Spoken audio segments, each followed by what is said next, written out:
Lieber Armin, in den ersten 3 Episoden haben wir uns mit Wasserstoff als Energieträger ganz generell beschäftigt, dann mit der Herstellung von grünem Wasserstoff und in der 3. Episode mit der Speicherung und mit dem Transport. Jetzt wollen wir uns in dieser 4. Episode noch der Nutzung, dem Offtake zuwenden. Fangen wir vielleicht mal mit der Mobilität an, darüber liest man ja am meisten in der Presse. Da sind allerdings die Batterieautos derart in aller Munde, die brennstoffzellenbetriebenen Wasserstoffautos, da gab es mal einen größeren Hype, so vor 20, 25 Jahren. Irgendwie ist das wieder in der Versenkung verschwunden. Ist das jetzt chancenlos gegen Batterieautos? Also ich denke, das muss man fast sagen, Jörg. Bei PKWs, also kleinen Gewichten, mittleren Distanzen, hat das batterieelektrisch angetriebene Fahrzeug eindeutig die Nase vorn. Punkt. So, dennoch ist die Mobilität absolut der richtige Anwendungsfall. Hohe Zahlungsbereitschaft, große Mengen triggern dann natürlich auch die Wasserstoffwirtschaft. Und jetzt habe ich 2 Arten von Nutzungen. Einmal die direkte Wasserstoffnutzung, das wäre in Brennstoffzellen beispielsweise, da aber eher im Schwerlastverkehr, also bei Trucks, lange Distanzen, große Gewichte, Züge, auch dort große Gewichte, längere Distanzen bei nicht elektrifizierten Strecken. Und daneben steht die indirekte Nutzung des grünen Wasserstoffs, beispielsweise als synthetisches Kerosin jetzt für die Luftfahrt oder eben Methanol, Ammoniakverbrennung in speziellen Motoren für die Schifffahrt, ganz wichtig. Und das größte Potenzial sehe ich heute in der Anwendung von synthetischen Kraftstoffen. Und zwar dort für die installierte Basis an Fahrzeugen weltweit, ungefähr 1,4 Milliarden Fahrzeuge, die ich gar nicht so schnell, ich sag mal, elektrifizieren kann. Das heißt, für diese installierte Basis möglichst schnell grüne Kraftstoffe, also CO2-arme und neutrale Kraftstoffe in den Verkehr bringen. Und das würde ich über Beimischung machen, oder wie würde ich das machen? Ja, selbstverständlich, wie man das heute bei Diesel, Biodiesel beispielsweise macht, beim Benzin, E5, E10 Kraftstoff. Das ist genau der Ansatz, den ich auch empfehlen würde, auch den Regierungen in Brüssel bzw. in Berlin jetzt hier in Deutschland, dass man da möglichst schnell Mindestquoten der Beimischung dann festlegt, um dann sehr schnell dann eben hochzurampen. Okay, das ist der Verkehr. Wie sieht es bei Strom und Wärme aus? Hat da Wasserstoff eine Chance oder ist da der Kettenwirkungsgrad den wirtschaftlichen Nutzungen hinderlich? Ja, die Wirtschaftlichkeit, da ist ein schwieriges Thema, muss man eindeutig sagen. Also die sogenannte Power-to-Gas-to-Power-Anwendung, die Reelektrifizierung, ist heute nicht mit einem Business Case zu versehen, wird auch noch viele Jahre dauern. Da konkurriere ich natürlich mit der direkten Nutzung des Stroms. Ich komme ja von der Stromseite und habe da nur Nischenanwendungen. Bin ich im Wärmebereich? Es sei denn, ich habe Inselbetrieb, oder? Beim Inselbetrieb nutzt es sicherlich was, aber da muss ich sehen, in welchen Mengen arbeite ich. Inseln reichen nicht Batterien. Reichen nicht die Batterien, die dann auch gleichzeitig zur Stabilität dann beitragen können. Ja. Ne? Wärme, Power-to-Heat-Anwendungen, auch dort geringe Zahlungsbereitschaft, mit Erdgas auch schon ein einigermaßen CO2-freundlicher Energieträger. Kommt noch dazu, da arbeite ich vielleicht eher mit Beimischungen des grünen Wasserstoffs zum Erdgas. Und zudem gibt es natürlich mit der elektrischen Wärmepumpe auch eine sehr effiziente Möglichkeit, Wärme lokal zu erzeugen. Okay, dann halten wir mal fest, irgendwie Mobilität ja, aber nicht vielleicht im Auto, sondern eher im Schwerlastverkehr, Bahnverkehr, Schiffsverkehr, Flugverkehr. Wärme und Strom, naja, aber ich glaube, so für jetzt den Anfang, die großen Themen werden fast eher in der Industrie zu finden sein dann. Ja, absolut. Ich meine, zwischen der Strom-, Reelektrifizierung und Wärmebedarf und Mobilität ist genau die industrielle Anwendung. Dort im Wesentlichen beispielsweise Stahlherstellung, also Ersatz, Koks, sehr, sehr stark CO2 emittierend durch Wasserstoff und Lichtbogenöfen. Das ist die erste sehr interessante Anwendung oder eben in Raffinerien, in der chemischen Industrie, Spezialchemie. Dort habe ich eine höhere Zahlungsbereitschaft, zumindest kann man die einigermaßen darstellen, als bei den anderen Anwendungen in Power-to-Heat oder Power-to-Power. Lieber Jörg, die Wasserstoffwirtschaft steckt ja in den Anfängen und damit ist die Wettbewerbssituation gegenüber den klassischen Technologien ziemlich schwierig. Das heißt, wir brauchen letztendlich Marktanreize oder eben Fördermechanismen. Was gibt es denn da aktuell auf dem Markt? Ja, du hast es schon ganz treffend beschrieben. Für einen Markthochlauf muss ich ja im Prinzip Nutzungen von Wasserstoff konkurrenzfähig machen, indem ich mit Fördermitteln die Wettbewerbsnachteile ausgleiche. Also das kann ich einerseits bei der CAPEX machen, also bei den Investitionen, die irgendwie zu tun sind. Da ist ein sehr schönes Beispiel die Betankungsinfrastruktur. Wir kennen das aus der Batteriewelt, für das sehr große Fördermittel in die Hand genommen werden, um eine Betankungsinfrastruktur für batteriebetriebene Fahrzeuge.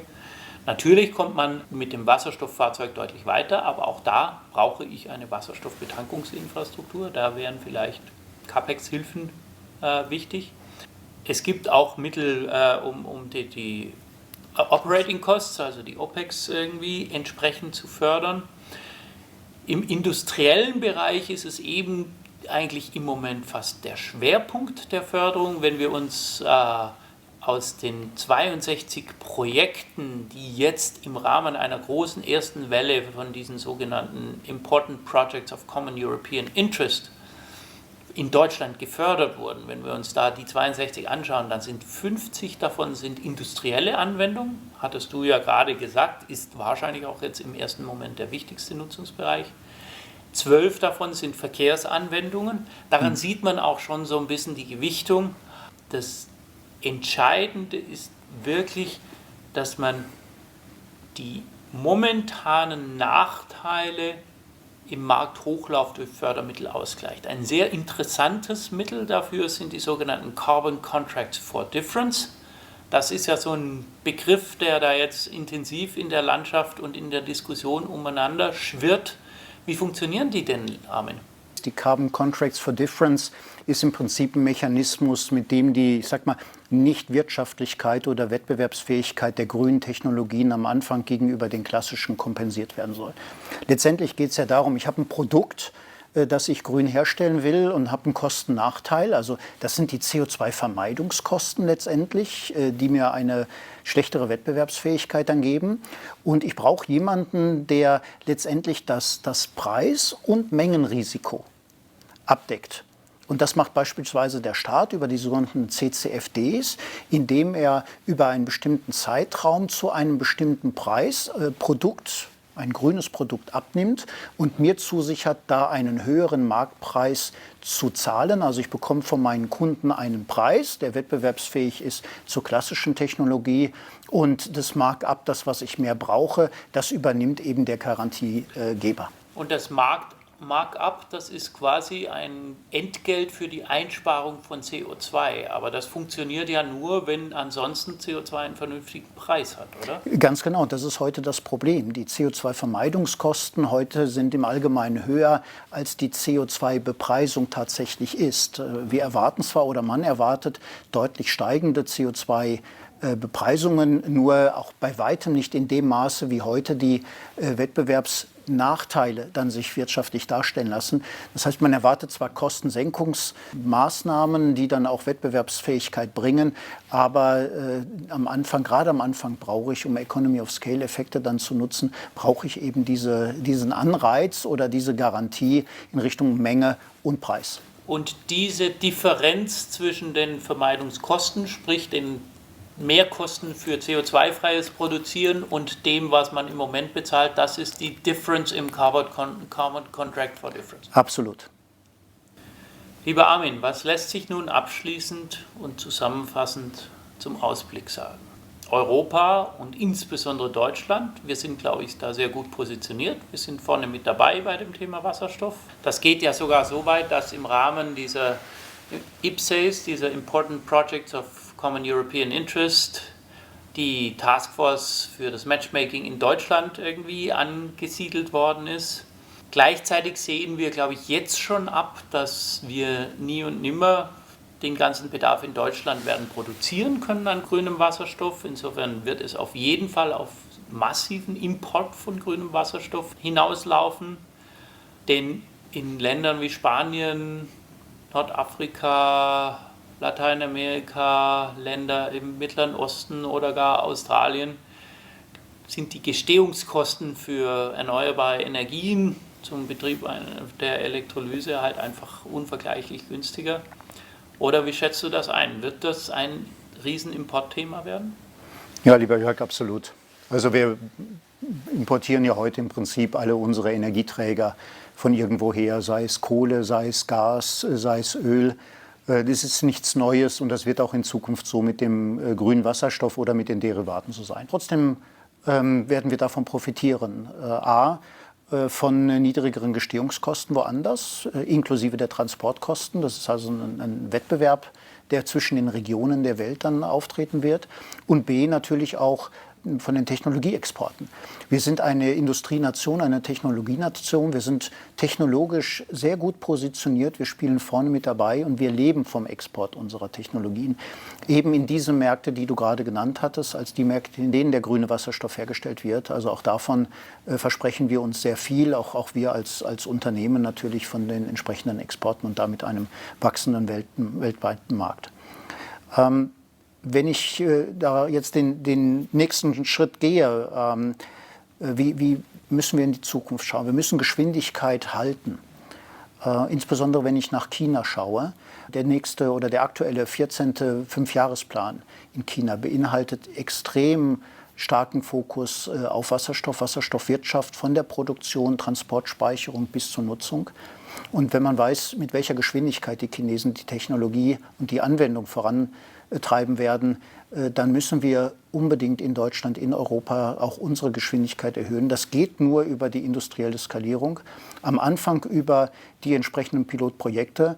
Wir haben die Förderszenarien haben wir diskutiert. Wir müssen es jetzt umsetzen. Nur reden allein hilft nicht, sondern wir müssen machen und Geschwindigkeit aufnehmen. Reden allein hilft nicht, lieber Armin. Basteln allein hat leider auch nicht geholfen, zumindest wenn man so ein schlechter Bastler ist. Ich habe den Fuel Cell Truck nicht so richtig zusammengebaut bekommen, aber ich denke, wir sollten sowieso dann hoffentlich bald in die reale Welt wieder übertreten und vielleicht hast du ja dann irgendwann eine Verwendung für mein kleines Geschenk, das ist nämlich ein Wasserstofftankgutschein. Ja, lieber Jörg, herzlichen Dank. Ganz interessant. Also ich hoffe, ich habe das richtige Fahrzeug dann in Zukunft dafür. Tankgutschein für Wasserstoff. Ich hoffe darauf, dass die richtigen Fahrzeuge demnächst auf den Markt kommen. Ich habe heute ein Plug-in-Hybrid, also ich fahre auch schon elektrisch, nur eben mit Batterie und nicht mit Brennstoffzelle und Wasserstofftank. Herzlichen Dank. Ich freue mich auf die Wasserstoffwirtschaft und ich fand es super, mit dir hier die Episoden durchzugehen. Vielen Dank, lieber Armin.